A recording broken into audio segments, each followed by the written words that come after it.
made a huge impact on, raising other strong, powerful females in the world. And I think that was a huge inspiration. Championship now with her new team. So could Sophie be the Indiana Fever's secret weapon? I think that just helps everybody, free up. And so I like to run. I kind of get the name Forrest Gump sometimes. Sophie Cunningham's Fever jersey sold out in minutes, and fans are absolutely losing their minds.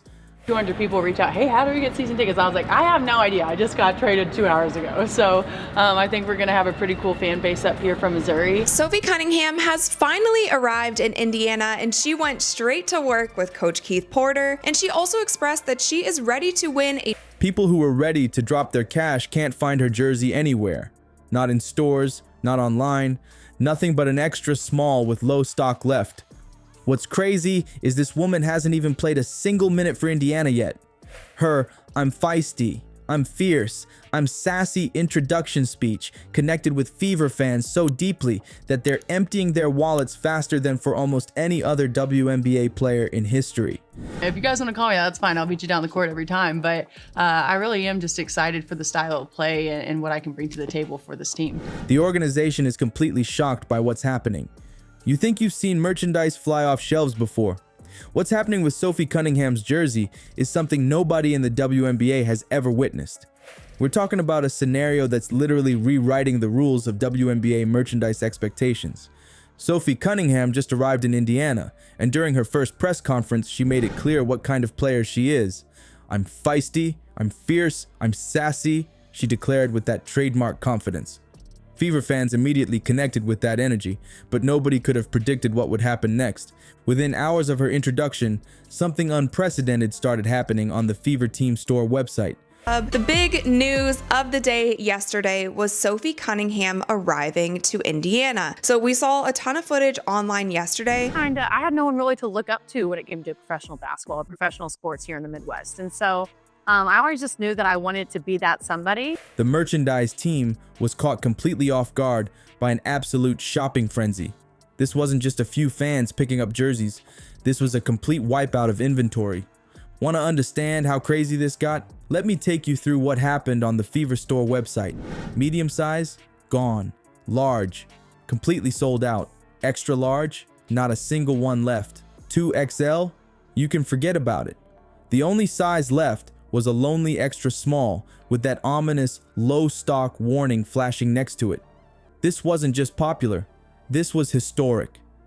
I mean, defenses don't know what to do, because if you come out on us, then we're also going to go right by you. And so for me, I'm biting at the bit. I'm ready for our team to get here. I'm ready for... So I always just knew that I wanted to be that somebody. And so once I put my mind to something, I kind of do it. And so that's really where my inspiration. You know what makes this situation absolutely mind-blowing? Sophie hasn't even played a single minute in a Fever uniform yet. She had just finished her first workout with the team when fans were already clearing out merchandise racks like there was no tomorrow. Most players have to prove themselves on the court before selling even a handful of jerseys, but Sophie's inventory vanished practically overnight.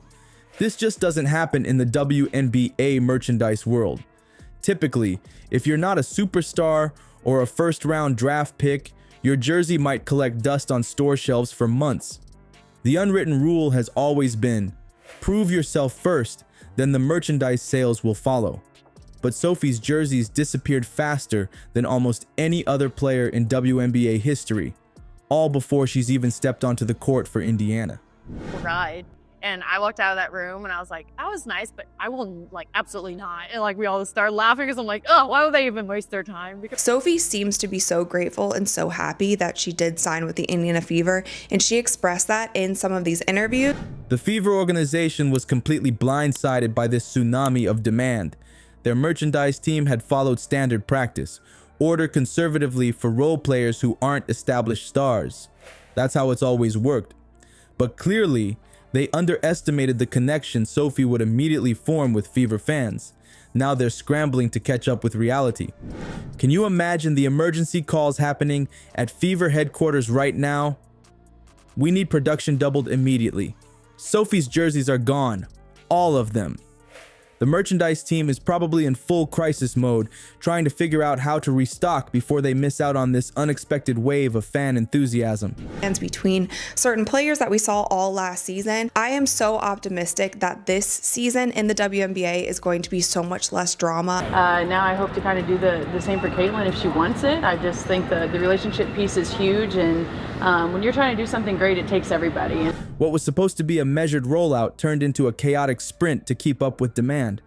But honestly, this phenomenon reveals something powerful about what's happening in Indiana.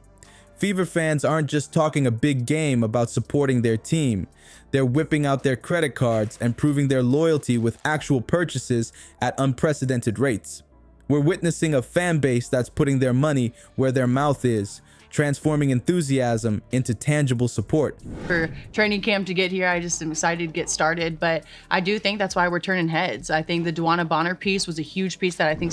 This isn't just about Sophie though. This situation exposes a significant weakness in the WNBA's entire supply chain system. If a role player can trigger this kind of inventory crisis, imagine what's going to happen when Caitlin Clark's signature shoes finally drop. The league and its merchandise partners simply aren't prepared for the level of demand that's building in women's basketball. The immediate sellout of Sophie's jersey marks a turning point in WNBA merchandise history. No longer can teams assume only superstar players will move significant merchandise. Much of what she had to say. Firstly, she's unapologetically complimentary of Caitlin, and I do love that, and that should be just a norm. This represents a fundamental shift in how fans engage with the league. They're not waiting for players to prove themselves over a season. They're buying in from day one. What we're seeing isn't just about merchandise, it's about a complete culture shift. The Indiana Fever fan base is proving they're all in on every player who puts on that jersey. This isn't about one superstar. It's about building something special in Indianapolis. Renee Montgomery from the Atlanta Dream said it perfectly. When a player joins the Fever, they gain thousands of instant supporters who will back them 100% from day one. That's what we're witnessing. A community that embraces their entire team unconditionally. Fans and the girls were at the collegiate level. Wow. And by the time I was done there, we were packing that thing out. We were averaging like 8,000 to 10,000 a game. And Indiana Fever, we definitely want to see more, but I do like what I'm seeing. It seems like for the most part, just in general, and this was the same vibe. Other franchises are watching what's happening in Indiana with serious envy. The Fever have transformed into a destination team practically overnight. The message to the league couldn't be clearer. Indiana fans aren't just watching games. They're fueling a complete revolution in women's basketball with their wallets and their hearts. These aren't bandwagon fans. This is what true support looks like, and it's changing the WNBA forever.